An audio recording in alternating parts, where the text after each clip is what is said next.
बंधुगण नमस्कार। आपण चाकरी सुरक्षित अच्छी तो विशेषकर जो मैंने प्राइवेट कंपनी चाकरी करती और जो मैंने असंगठित क्षेत्र में चाकरी करती से चाकरी सुरक्षित तो यह केवल वर्कर कथा नुहे यार प्रभाव समग्र अर्थनीति पर पड़ो।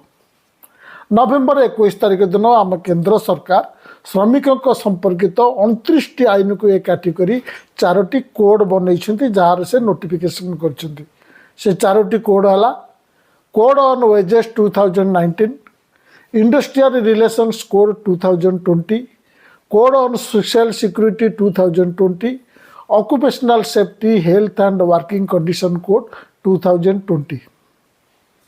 यही 4टी कोड नोटिफाई होगा पर मुझे प्रश्न पचारुची आपण को चाकरी सुरक्षित अच्छी तो आपण मैंने जदि टीवी देखुवे बिजनेस पेपर पढ़ुवे से कहुबार शुणुवे एणिकी श्रमिक और कर्मचारी को फायदा ही फायदा, कंपनी को फायदा और श्रमिक मानक भी फायदा। कॉर्पोरेट मीडिया ठारू यह व्यतीत आपण अलग आउ कौन शुणा को आशा रखिपारे से तो यह ही कहे। मु आरंभ यार डिटेल को जीवा पूर्व गोटे सरल कथा पचारि जदि यह श्रमिक कर्मचारी एत फायदा युक्त तेबे मोदी सरकार यह बिहार निर्वाचन पूर्व नोटिफाई करी प्रशंसा गोटेलेनि कहीं। मोदी तो पॉलिटिकल टाइमिंग रे के भूल करती नहीं। ये 4टी कोड सपक्ष जो सब जुक्ति आसूची आज वीडियो रे मु तार उत्तर देवाक जाऊँगी। कहुच्छी यह द्वारा इज ऑफ डूइंग बिजनेस आसब अर्थात कंपनी मान को बिजनेस करने सहज हम फल से अधिक बिजनेस करेंगे, अधिक इन्वेस्टमेंट करेंगे और तद्वारा अधिक चाकरी सृष्टि हम। विशेषकर जो विदेशी कंपनी माने चाइना व्यतीत अन्य क्यों देश में इन्वेस्टमेंट करने को चाहते से माने यही इज ऑफ बिजनेस देखी भारत में इन्वेस्टमेंट करेंगे। ये लेबर कोड कुआड़े यही इज ऑफ बिजनेस गोटे अंश। एवं मु चाइना कथा कहूँ जहाँ मु रिजर्व बैंक पूर्वतन गवर्नर रघुराम राजन को बही ब्रेकिंग द मूड बही आणुची। चीन इज ऑफ डूइंग बिजनेस सूचक रे केबे बेसी ऊपर नथिला। विश्व बैंक गोटे डाटाबेस अनुजाई 2006 मसीह चीन समग्र पृथ्वी रे इज ऑफ डूइंग बिजनेस रे 91तम स्थान रे थिला, जेतेबेले कि येमेन ताठारु अल्प आगे थिला। सर्बिया और मॉन्टेनिग्रो ताठारु पछरे थिले। 2013 मसीह चीन ठीक से ही 91तम स्थान रे रहितला, जेतेबेले कि जामाइका ताठारु आगे और सोलोमन द्वीपपुंज ताठारु पछरे थिला। से वर्ष द्वय भारत यथाक्रमे 116 और 132तम स्थान रे थिला। संक्षेप रे कहले इज ऑफ बिजनेस सूचक गुड़िक उभय देशर स्थिति खराब थिला। तथापि China is of doing business रे ता रैंकिंग बढ़ई कि वर्तमान विश्वर मैन्युफैक्चरिंग घर बोली कहुच्छी। एम कहते इज ऑफ डूइंग बिजनेस पे आम श्रम कोड आणिलु। असल कथा हूँ आम सरकार कंपनी मान को ऋण छाड़ करुच्ची, स्पेशल इकोनॉमिक जोन करी अनेक दायित्व मुक्त करुच्ची, से भारी टिकस ह्रास करिछि। पीएलआई स्कीम रे से कैश सब्सिडी दौची। आमदानी टारिफ बढ़ई विदेशी जिनिस सह प्रतियोगितार सुरक्षा दौची। तथापि प्राइवेट इन्वेस्टमेंट बढ़ुना। एबे इज ऑफ डूइंग बिजनेस ना रे ए लेबर कोड अणा जाइछि। कहुच्छी 29टी आईन बदल में 4टी कोड हवा द्वारा सबकि सरल हो गला। ए सब आईन बहुत पुराना हो जाइथिला, किंतु केमिति सरल है मन करंतु पुराना आईन गुड़िक मिसी मोट पृष्ठा संख्या थिला 5000। एबे जदि से सब जगार 1000 पृष्ठार 4टी कोड करी सरल करा जाइछि तबे निश्चय अनेक गुड़िए प्रावधान को बाद दिया जाइछि। अनेक गुड़िए टर्म को भल रूपे डिफाइन करा जाए नहीं, जहाँ फल लेबर ऑफिसर ता मन इच्छा अर्थ बाहर करि। तृतीय कथा है विभिन्न सेक्टर रे श्रमिक काम करती। जदि चा पत्र तोलाणी अलग कानून था बाकी 28टी कानून रे कौन अच्छे से कौन असुविधा होता सेपरी सिनेमा हॉल वर्कर 29टी कानून रहिले तार कौन असुविधा। तेणु ये सरलीकरण एणिकी बहुत कॉम्प्लिकेटेड समस्या सृष्टि कर। आपण कहना सबु क्षेत्र वार्कर गोटे प्रकार कानून बनवा केते जुक्तियुक्त हम पुणी सरकार कहते जे श्रम आईन गुड़िक बहुत पुराणा हो जाता तेणु लेबर कोड आने को पड़ा श्रम आईन कौन गोटे मोबाइल सेट जे बजार को नुआ मॉडल आसीबार पुराणा छाड़ी नुआ व्यवहार करवा नुआ मोबाइल सेट रे नुआ नुआ फीचर थाए किंतु एबे नोटिफाई होता नुआ लेबर कोड रे तो आगुरी थिबा अनेक फीचर को बाद दिया जाइछि। एथर चलतु देखा ये लेबर कोड रे वार्कर मानक कौन अच्छी मुझे सब विषय कहबी केतटा इंपोर्टाट विषय कहबी ए वार्कर क्या कहुई जी वार्कर पर उद्दिष्ट समस्त सुरक्षा पाइपर एक थर बहुत प्रचार होची जे अनेक प्रकार श्रमिक जो मैंने आईन अनुसार वार्कर रूपे जो मान को गणा जाऊला नुआ लेबर कोड अनुसार से वार्कर संज्ञा अंतर्गत अणाजिब और वार्कर पर समस्त कानूनी सुविधा ताकू भी मिल से अनेक श्रेणी श्रमिकों ना निया जाउची किंतु एथिरे जो पेंच अच्छी से विषय कहुनी सेटा हला मासिक 18,000 टंकार अधिका दरमा पाउथिले से आउ वार्कर रे गणाजिब नाही पुणी सुपरवाइजर पोस्ट रे काम करथिले से आउ वार्कर पदबाच्य हबो नाही तेणु एमानक पई आईन रे थिबा सुरक्षा और सुविधा मिलिबो नाही से आउ यूनियन रो जोग दे परिबोनी जदि मालिक ताको वार्कर रूपे काम करेबो किंतु जॉइनिंग लेटर रे मैनेजर कि सुपरवाइजर बोली लिखिबो से वार्कर लिस्ट रु कटिला पुणे आजिकल मासक 18,000 किछि नुहे उदाहरण स्वरूप दिल्ली में अनस्किल्ड लेबर मिनिमम वेज हूँ 19,846 टंका तो मैंने से वार्कर नुहति ओडिशा रे प्राइवेट कंपनी रे काम करुवा अनेक वार्कर जो मैंने ओडिशा सरकार घोषणा करथिबा मिनिमम वेज अनुसार 18,000 टंका कम पाउछंती किछि वर्ष रे इंक्रीमेंट पर से दरमा जितेबाला 18,000 क्रॉस कर से लेबर कोड अनुजाई वार्कर कहनी से वार्कर पर यूनियन जोग देवार अधिकार और चाकरी स्थायित्व को नहीं कानून आ काम दब ना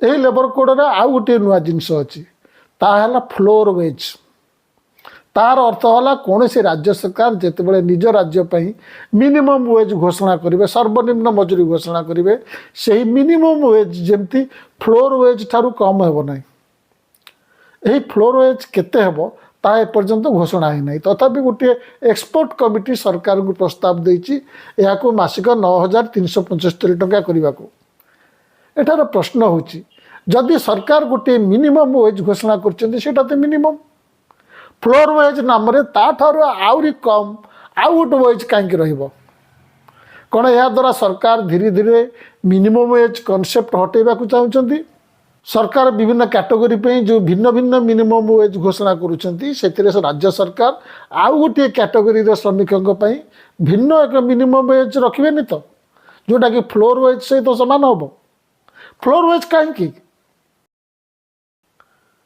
एवं परवर्ती पॉइंट को आसतु आगुरी नियम था गोटे कंपनी रे जदि 100 लोक काम करुथांती तेबे सेमानकु चाकरी बाहर करबा पूर्व बा ले ऑफ इंट्रेचमेंट और क्लोजर करने पूर्व सरकार को जनइबा पड़ूला सरकार हस्तक्षेप करते कौन असुविधा हो बुझुते ट्राई करते वार्कर चाकरी बचाई कंपनी जमी बंद न हो एबे यही संख्या को बढ़ई 300 कर दिगला भारतर अधिकांश कंपनी अच्छा जमी होटेल हॉस्पिटल अधिकांश एमएसएमई आदि संस्था जो 300 रु कम वार्कर करते एबे यही कंपनी मान को खोला छूट मिलगला से माने बिना कौन बाधारे वार्कर मान को बाहर करें ताने जड़े वार्कर चाकरी सुरक्षा निर्भर कर कंपनी वार्कर स्ट्रेंथ उपरे कंपनी साइज उपरे बड़ कंपनी रे काम करथिबा वार्कर को सुरक्षा दिया जिवो किंतु छोट कंपनी वार्कर पे चाकरी सुरक्षा इम्पोर्टेंट नुहे एक ही प्रकार लॉजिक जो मैंने ये लेबर कोड को समर्थन करती से कहवा कथा है गोटे कंपनी जदि क्षति में चलुची से बंद करने को चाहूँगी पुराणा आईन जो से बंद कर पार सरकार को अपेक्षा करने पड़ता आजो कहीं 100 रु अधिक वार्कर काम करने भली फैक्ट्री कि एस्टाब्लिशमेंट बसौ नथिले एटा गोटे अबांतर कथा जड़े फैक्ट्री बसाए बजार में डिमांड को देखी और तार आनुमानिक मुनाफा को देखी जहाँ अनेक गुड़े फैक्टर पर निर्भर करे केवल वर्कर संख्या को डरी से फैक्ट्री बसैब ना बोली भाविबा भूल। एक समस्ते जानती जे वर्तमान भारतर अर्थनीति सबुठारु बड़ जो संकट देखा दूची ताहला बजार रे डिमांड नहीं, लोकों को क्रय शक्ति बढ़ुना।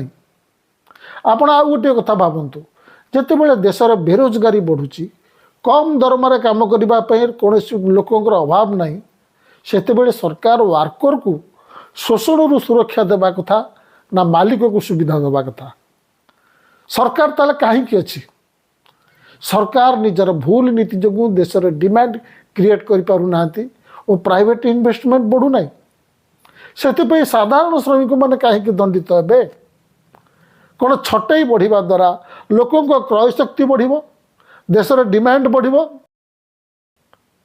एणिकी आसतु देखा यूनियन बनाइबा विषय रे लेबर कोड कौन कहूँ। यूनियन ये बने जे श्रमिकों हित में मालिक सह यूनियन माध्यम रे कथबार्ता करहब। जड़िए वर्कर निज कानूनी अधिकार पर लड़ी पार ना, तेणु से गोटे यूनियन सभ्य होता है जी ता हक पाई और समूह हक पाई लड़ी पारे। यूनियन को से रेजिस्ट्रेशन नवाक पड़े। आगुरी सर्वनिम्न 7 जन श्रमिक एकाठी हेले गोटे यूनियन बन पारे, तेणु गोटे छोट संस्था भी यूनियन बनी पारा और अधिक श्रमिक काम करुवा गोटे संस्थार 7 जन एकाठी हो गोटे यूनियन बन पारे।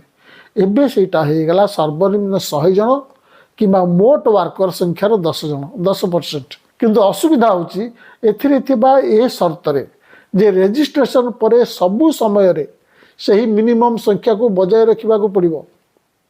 आगुरी कौन होता ना जदि यूनियन किसी लोक हटिगले चाकरी छाड़देले कि अवसर नहीं गले से यूनियन मेंबर संख्या सर्वनिम्न आवश्यक संख्या ठार कमी जाऊला। तबे यूनियन नुआ कर चाकरी रे जोग देइथबा वर्कर कि अन्य क्या को सामिल करी सही संख्या को पूरण करुला। एबे किंतु ताहा हबनी जदि मालिक डरे धमके कि प्रमोशन लोभ देखे किसी वर्कर को यूनियन रु बाहर करदेला और ता द्वारा यूनियन तार आवश्यक सर्वनिम्न संख्या टेम्पोरारी समय पर्यंत हेले भी रखिपारला नहीं, तेबे से यूनियन रे रेजिस्ट्रेशन तुरंत कटिजिव। तेणु एणिकी यूनियन को सबु समय रे 100 जन कि मोट वर्कर संख्यार 10% वर्कर को सभ्य करी रखा पड़ो। एबे धर्मघट बा स्ट्राइक कथा को आसतु। एबे वर्कर बा यूनियन को काम बंद बा स्ट्राइक करने कष्टकर हम। स्ट्राइक पाई 60 दिन आगुरी नोटिस देवा पड़ो। नोटिस देवा तारीख 14 दिन पर और 60 दिन भितर स्ट्राइक करहब। यार अर्थ है 60 दिन पर 14 दिनिया नोटिस अकामी हेब। पुणी नोटिस देवा पर जदि कथबार्ता बा कनसिलिएशन हुए तबे स्ट्राइक कले ताहा इलीगल हम। कथबार्ता केते दिन पर्यंत चलिबो एई कोड रे तार कोनोसी सीमा धार्य होय नाही। अवश्य ए कटकणा आगुरी थिला किंतु ताहा थिला केवल पब्लिक यूटिलिटी सर्विस ऑर्गेनाइजेशन पाई, जो ऑर्गेनाइजेशन रे जनता को पाई जरूरी सेवा जुगी दिया जाए जेमते हॉस्पिटल सर्विस। किंतु लेबर कोड जरिया रे यह समस्त लागू कर दिया गला। उभय यूनियन बनाइबार नुआ कटकणा और स्ट्राइक करिबार कटकणा संविधान मौलिक अधिकार रे थिबा आर्टिकल 19(1)(c) विरुद्ध रे जाउची, जो थिरे संघ बनइबार अधिकार और सामूहिक प्रतिवाद अधिकार रही। ए लेबर कोड रे आउ गोटे नुआ कॉन्सेप्ट आछि फिक्स्ड टर्म एम्प्लॉयमेंट। अर्थात कौन से मालिक कि मैनेजमेंट चाहिए एक निर्दिष्ट अवधि पाई किसी लोकों को नियुक्ति दे पारिबो। 1 वर्ष पाई कि 5 वर्ष पाई कि 6 मास 3 मास गोटे मास पाई संस्थार काम करथिबा परमानेंट एम्प्लॉई को जहाँ सबू दरमा और सुविधा मिलूची फिक्स टर्म एम्प्लॉयमेंट रे काम करथिबा एम्प्लॉई की मध्य सेया मिलिबो। से समय सरीगले ता चाकरी शेष, से लोक पुणी नुआ चाकरी खोजिबो। आपण पचारे एथिरे प्रोब्लेम कोठी? प्रोब्लेम अच्छी आज्ञा। आगुरी नियम थिला कंपनी रे रेगुलर काम रे परमानेंट एम्प्लॉई रखा पड़ो। अवश्य अनेक कंपनी और खुद सरकार मध्य परमानेंट काम रे टेम्पोरारी कॉन्ट्रैक्चुअल वर्क रखुथिले। एबे किंतु लीगाली नुआ लेबर कोड अनुसार परमानेंट एम्प्लॉई जगह फिक्स टर्म एम्प्लॉयमेंट रही से काम करेंगे। एथिरे कंपनी को सुविधा मिलगला, बारंबार वर्कर बदला जाई परिबो, रिन्यूअल रो कौन ग्यारंटी नहीं। जदि कौन निर्दिष्ट सीजन रे काम बढ़ी जाए बा सीजनाल ऑर्डर आसे तेबे कंपनी केवल से ही समय पर फिक्स टर्म एम्प्लॉय रखिबो, परमानेंट एम्प्लॉय कहीं रखिबो। तेणु परमानेंट चाकरी संख्या कमिबो, बहुत जल्दी परमानेंट चाकरी सिस्टम ही शेष हो। यूनियन बनैबा या द्वारा आहरी मुस्किल हो। केतक मत बहुत खुशी कहते एणिकी वर्षे काम कले कौटे ग्राच्युटी मिल नुआ लेबर कोड अच्छी आग भली 5 वर्ष काम कले नुहे, तेबे यहाँ भूल कथा। वर्षे काम कले भी ग्राच्युटी योग्य हम केवल से ही माने जो माने ये फिक्स टर्म एम्प्लॉयमेंट रे काम करते। जदि वर्षे काम कले वर्षकर ग्राच्युटी पाइबे, अन्य माने 5 वर्ष काम कले जाई ग्राच्युटी पाइबा पे योग्य हे आग भली। आ बहुत कथा अच्छी जहाँ जो मैंने प्राइवेट कंपनी रे काम करुछंती से माने बुझिबे, टीवी रे बसुथिबा लोक बुझिबे नहीं। लेबर कोड रे लिखा जाइछि जदि मैनेजमेंट अचानक क्या चाकरी बाहर करे तेबे ताकू फुल एंड फाइनल सहित एक्स्ट्रा 15 दिन मजूरी देवाक पड़ो, जो थे से आहरी ट्रेनिंग नहीं आहरी भल चाकरी चेष्टा करिवो। केते महत्व उद्देश्य सेमिति कुआ जाउछि। एणी समस्त को अपॉइंटमेंट लेटर मिलिबो। ए सब शुणा भल लगुच किंतु वास्तव में एमती हुए ना। ऑफिस रे पानी पियाउथिबा जने पियन को ये सब न मिले से कौन लेबर कोर्ट रे जाके मालिक विरुद्ध लड़ब। पुणी यार खिलाफ हेले कंपनी को कौन जोरिमाना कि जेल मिलवा कथा लेबर कोर्ट रे लिखा जाइनी। एटा केवल प्रचार पाई। महिला को नाइट शिफ्ट कह जाउछि आगुरु महिला को नाइट शिफ्ट रे ड्यूटी करने को सुजोग दिया जाउ नथला। एबे लेबर कोड अनुसार महिला वर्कर राजी हेले ताकू सही सुविधा दिया जिवो। तेबे एक कथा सत नुहे जे आगुरु महिला नाइट शिफ्ट रे बिल्कुल काम कर नथिले। एक कथा भी सत जे अनेक महिला केवल राति समय पाती काम करने को, किंतु सेथिपई आईन अनुमति देउ नथिबारु से माने से सुजोग पाउ नथिले। तेणु ए दृष्टि नुआ लेबर कोड रे महिला को नाइट शिफ्ट रे काम करने को जो प्रावधान रही स्वागत योग्य। किंतु एठार नोट करंतु एथिरे लिखा जाइछि महिला राजी हेले। प्राइवेट कंपनी रे महिला हेउ कि पुरुष वार्कर राजी अराजी किसी चले नहीं। मैनेजमेंट गोटे फॉर्म धरईदेव वार्कर से साइन करिया को बाध्य हम। जदि राति से महिला सहित किसी है तेबे मालिक से कंसेंट फॉर्म देखिए कहब महिला निजे राजी थिला राति ड्यूटी करने। हाथ को कौन दरमा कम आसब। देखु दरमार दुईटी पार्ट थाए, गोटे है बेसिक बा मूल दरमा और बाकी तो कहला विभिन्न प्रकार अलाउंस। पीएफ कटे केवल मूल दरमा अनुसार, वार्कर जी पीएफ कटे मालिक से दिए। तेणु एपर्यंत केतक संस्थार कौन चलता ना मालिक ता अंश कम रखापी दरमार बेसिक अंशटी को कम रखी बाकी अलाउंस अंश अधिका रखुला। एटा खराब कथा। एबे नुआ लेबर कोड लागू होला परे मालिक बेसिक दरमा को मोट दरमार अतिकम 50% रखा बाध्य। मन करतु आगुरी जने वार्कर मोट दरमा 10,000 टंका था, जहाँ भर बेसिक था 3,000 और बाकी 7,000 टंका था अलाउंस। तेणु वार्कर पीएफ बाबद जमा दूला 3,000 12% बा 360 टंका और मालिक 360 टंका पीएफ बाबद जमा दूला। वार्कर बैंक अकाउंट को आसला मोट दरमा 10,000 टंका से पीएफ कटिला 360 टंका 9,640 टंका। एबे ताहा हम ना। एबे बेसिक को मोट दरमार 50% रखा पड़ो। तेणु बेसिक हो 5,000 टंका और अलाउंस हो 5,000 टंका। 5,000 टंका उपर 12% पीएफ हो 600 टंका। ताले वार्कर हाथ को केते आसीबो ना मोट दरमा 10,000 ରୁ 600 गले 9,400।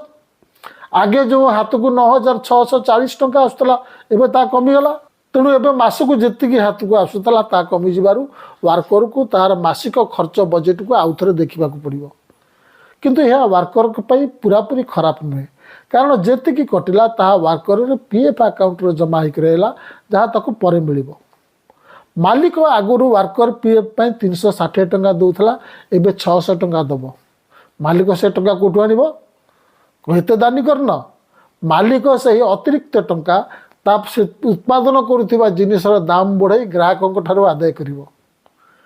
सेहीपरि चाकरी शेष में मिलुवा ग्राच्युटी जेहेतु बेसिक उपर हिसाब हुए, तेणु से बाबद मालिक हाथ जो अधिका बाजिब ता भी से जिनसर दर बढ़े ग्राहकों ठार आदाय कर बंधुगण शेष मु ओभरटाइम कथा कहबी आगुरी ओभरटाइम काम होता किंतु यह वर्कर स्वास्थ्य भल नुहे या उत्साहित करा उचित नुहे एथर लेबर कोड रे 12 घंटा काम को साधारण कर दिया सामान्य कर दिया एणिकी कंपनी 12 घंटा ड्यूटी द्वारा कम संख्यक वर्कर रे फैक्ट्री चलैब लिखा जाए वर्कर सहमति नियाजिवो आपण को मुझे आगुरी कही प्राइवेट कंपनी रे वर्कर सहमति बोली किछि नाही मालिक जो कागज रे कहबो वर्कर से दस्तखत करिवो मु वर्तमान या कोई भिडियो टी सारुछि इंडिया स्किल्स रिपोर्ट 2023 अनुसार भारत में कॉलेज ग्रेजुएट मानक मध्यरु 50% नियुक्ति योग्य नुहंती जदिओ पारंपरिक अर्थनैतिक कॉन्फ्लिक्ट जमती श्रमिक धर्मघट ता संख्या ह्रास पाउछि किंतु नियुक्ति योग्यता कमुछि कम चाकरी व्यापक संख्यार बेकारी हताशार यही दुष्चक्र वर्तमान सामाजिक संघर्षर नुआ रूप गुड़िक प्रकाश पाउछि सरकार एप्रति दृष्टि दौनी सरकार श्रमिक को आहुरी शिक्षित और कौशलयुक्त करी ताहार उत्पादिकता बा प्रोडक्टिविटी बढ़ाइबा कौन सरकार तापई बेड़ी तैयारी करछन्ति जेमती मालिकर खर्च कमिबो या द्वारा देशर डिमांड अभाव आहुरी उत्कट हम देशर विकास श्रम शक्ति को अकुशली और असुरक्षित करने द्वारा हेब नहीं। नमस्कार।